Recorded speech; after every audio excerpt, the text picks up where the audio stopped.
Bonjour à tous et bienvenue à Catch Club. On se retrouve pour les pronostics de Elimination Chamber 2021 qui aura lieu ce week-end.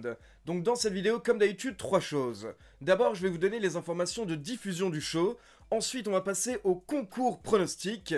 Et on terminera donc avec mes pronos pour le pay-per-view. Donc d'abord, concernant les informations de diffusion, sachez que Elimination Chamber sera diffusé ce week-end dans la nuit de dimanche à lundi à 1h du matin, heure française. Et comme d'habitude, je rappelle que le show ne sera pas diffusé à la télévision française, donc si vous souhaitez voir Elimination Chamber, il faut s'abonner au WWE Network. Et bien entendu, comme pour chaque pay-per-view, dimanche, vous aurez le droit à 2 lives avec moi. On se retrouve d'abord dimanche soir à 20h en direct sur ma chaîne Twitch pour le live kick-off Elimination Chamber. Donc là, comme d'habitude, on reviendra sur vos pronos, on reviendra sur toutes les dernières news, et je répondrai à toutes vos questions. Et ensuite, quelques heures plus tard, à 1h du matin, heure française, on se retrouve en direct sur YouTube cette fois-ci, pour le live réaction Elimination Chamber. On passe maintenant au concours pronostic pour le 3e mois d'affilée. Alors je rappelle que dorénavant chaque mois lors de la vidéo pronostic, vous avez un cadeau officiel WWE à gagner. Pour participer c'est très simple, il faut liker cette vidéo, il faut s'abonner à la chaîne YouTube Catch Club, et il faut me dire selon vous qui va remporter le Elimination Chamber match de SmackDown. Je rappelle que dans le match vous avez Cesaro, Daniel Bryan, Kevin Owens,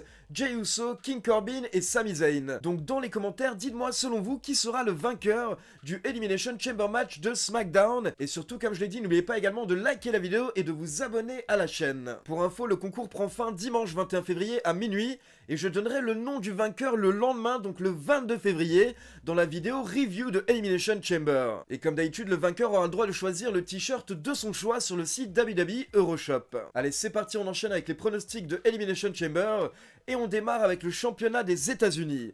Nous avons Bobby Lashley qui va défendre son titre face à Riddle et Keith Lee. Alors ce genre de match à 3 est doublement traître parce que déjà le champion doit défendre son titre face à 2 adversaires, mais à côté de ça, le champion peut perdre son titre sans même recevoir le tombé. En effet, par exemple, si lors du match Keith Lee bat Riddle par tombé ou par soumission, eh bien c'est Keith Lee qui remporte le titre des États-Unis et Bobby Lashley n'aura même pas réellement perdu. Donc ça peut être un moyen potentiellement de protéger Lashley dans la défaite. À côté de ça, il y a des rumeurs actuellement comme quoi la WWE envisagerait un match entre Bobby Lashley et Drew McIntyre pour le titre à WrestleMania. Donc j'hésite beaucoup parce que d'un côté Bobby Lashley est un petit peu indestructible ces dernières semaines, mais d'un autre côté s'il va vraiment affronter Drew McIntyre pour le titre WWE à WrestleMania, à ce moment-là, il n'a pas vraiment besoin d'avoir le titre des États-Unis avec lui d'ici là. Donc peut-être qu'il va le perdre ce dimanche soir. Et du coup, je ne sais pas, je vous avoue que je sais pas du tout par rapport à ce match. Mais pour le moment, j'ai pas trop envie de croire aux rumeurs Lashley contre McIntyre. Je suis pas persuadé que la WWE ose mettre Lashley dans un des main events de WrestleMania.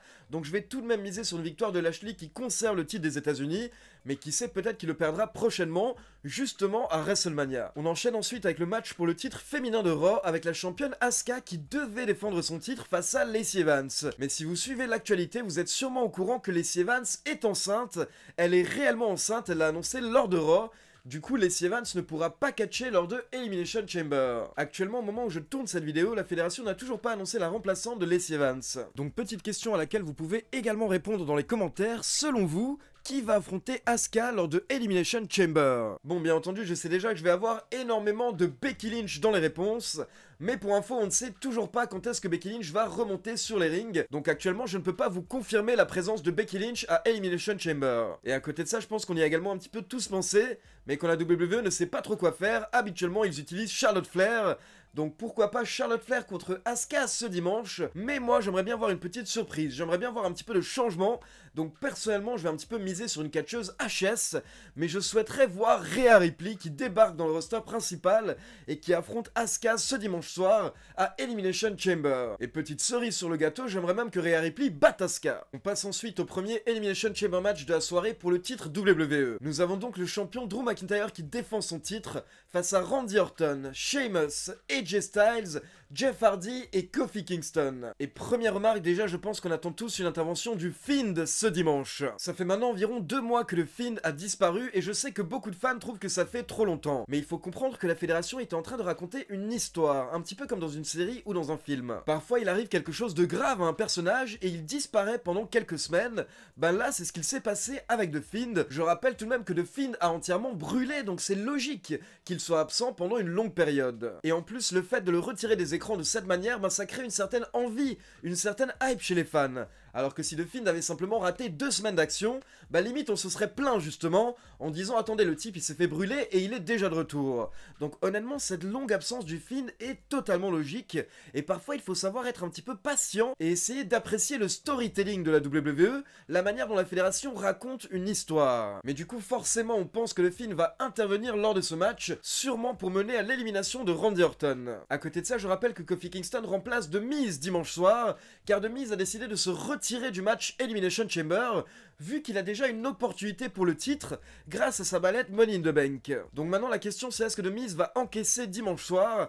Alors personnellement je ne crois pas. J'hésite encore une fois beaucoup par rapport à The Miz, car c'est impossible de savoir quand est-ce qu'il va encaisser. C'est le gros point d'interrogation. Mais perso, si je devais miser, je miserais plutôt sur The Miz qui encaisse après WrestleMania. Donc concernant le Chamber Match pour le titre WWE, je vais pas trop prendre de risques, et je vais miser sur Drew McIntyre qui conserve le titre. Mais en toute honnêteté, je ne serais pas forcément contre une défaite de Drew McIntyre, car il y a beaucoup de personnes qui pensent que McIntyre va perdre le titre ce dimanche, afin de le remporter à nouveau à WrestleMania 37, mais cette fois-ci devant un public. Car je rappelle que cette année, lors de WrestleMania 37, le public sera de retour et il devrait y avoir au moins 20 000 personnes par soir dans le stade. Donc honnêtement, pourquoi pas, c'est également un scénario envisageable, et si jamais ça arrive, à ce moment-là, je me dis que ce serait soit Sheamus, soit AJ Styles qui pourraient remporter le titre ce dimanche. Mais malgré tout, moi je vais tout de même miser sur McIntyre qui conserve. Ce qui est sûr, c'est qu'actuellement on ne sait pas du tout qui va affronter McIntyre à WrestleMania, il y a plein de rumeurs. On parle de Bobby Lashley, on parle de Sheamus, on parle de Brock Lesnar, donc actuellement gros suspense autour du titre WWE. On enchaîne maintenant avec un match en 2 parties. En effet, dimanche soir, nous aurons le droit à un Elimination Chamber match avec 6 catcheurs de SmackDown. Nous avons Cesaro, Daniel Bryan, Kevin Owens, Jey Uso, King Corbin et Sami Zayn. Et pour info, le vainqueur aura le droit à un match pour le titre universel tout de suite après. Donc comme je l'ai expliqué dans la dernière vidéo résultat de SmackDown, c'est clairement totalement injuste. Ça veut dire qu'il y a un catcheur qui va totalement être détruit à la fin du Elimination Chamber match. Et là, derrière, il va devoir enchaîner avec un match face à Roman Reigns pour le titre universel. Donc clairement, encore une fois, c'est Roman Reigns qui joue avec les règles pour mettre toutes les chances de son côté. Et encore une fois, ça nous montre tout le côté sombre, tout le mauvais côté du chef tribal, qui n'en a rien à faire de défendre le titre de manière juste. Lui, tout ce qu'il veut, c'est venir, gagner et se casser. Concernant ce match, on va choisir par élimination. Donc déjà, je pense que Sami Zayn, King Corbin et Jey Uso ont aucune chance. Concernant Jey Uso, on l'a déjà vu plusieurs fois contre Roman Reigns, donc ça servirait à rien. King Corbin actuellement est un petit peu perdu et ça n'aurait aucun intérêt de le mettre face à Roman Reigns. Et concernant Sami Zayn, on pourrait imaginer une élimination un petit peu injuste pour jouer encore une fois dans sa théorie du complot. Donc ça nous laisserait Cesaro, Daniel Bryan et Kevin Owens. Et les 3 choix sont potentiellement crédibles, car d'un côté vous avez Cesaro qui est en train de recevoir un petit push du côté de SmackDown. À côté de ça, ces dernières semaines, on avait beaucoup de rumeurs par rapport à un futur match entre Daniel Bryan et Roman Reigns. Et enfin, vous avez Kevin Owens qui est en rivalité maintenant depuis 2-3 mois avec Roman Reigns et qui enchaîne les défaites, sauf qu'à chaque fois, Roman Reigns triche. Donc là, je vais encore en éliminer un, je vais éliminer Daniel Bryan. Car d'après les médias américains, depuis que Daniel Bryan a rejoint l'équipe des scénaristes, il fait tout pour mettre les jeunes catcheurs et les autres catcheurs en avant. Donc à mon avis, Daniel Bryan pourrait souhaiter que l'un de ses collègues soit mis en avant dimanche soir. Ça nous laisserait donc Kevin Owens et Cesaro. Et honnêtement, j'ai l'impression qu'il y a de nombreux fans qui en ont marre de voir Roman Reigns contre Kevin Owens.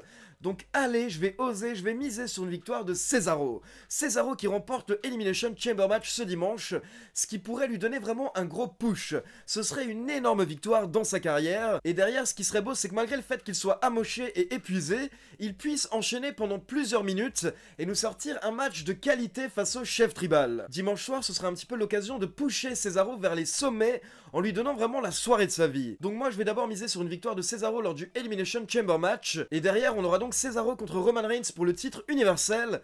Et là, je vais miser sur une victoire du chef tribal qui conserve le titre, mais qui va tout faire pour mettre en avant Cesaro lors du match. Donc on croise les doigts pour le Superman suisse, et on espère que dimanche soir, ce sera sa soirée. Pour info, d'après les rumeurs, dimanche soir, on pourrait également avoir un match pour les titres par équipe féminin, avec Shayna Baszler, Nia Jax et son trou, face à Lana et Naomi. Donc au cas où ce match a lieu, je vais tout de même rapidement également vous donner mes pronos pour ce match. Et personnellement, je ne pense pas que Lana et Naomi vont remporter les titres par équipe dimanche si elles en ont l'opportunité, car c'est clairement une équipe un petit peu créée au hasard avec 2 catcheuses qui n'avaient pas grand chose à faire, alors qu'en face le duo entre Shayna Baszler et Nia Jax commence à être de plus en plus divertissant, et je sens qu'il plaît de plus en plus aux fans. Donc voilà, c'est tout pour les pronostics de Elimination Chamber. Maintenant, comme d'habitude, c'est à vous. N'oubliez pas de liker la vidéo, de vous abonner à la chaîne et de dire dans les commentaires selon vous qui va remporter le Elimination Chamber match de SmackDown pour participer au concours Catch Club. Rendez-vous dimanche soir à 20 h sur Twitch, puis à 1 h du matin sur YouTube, et rendez-vous également lundi soir pour la review de Elimination Chamber. Ciao tout le monde!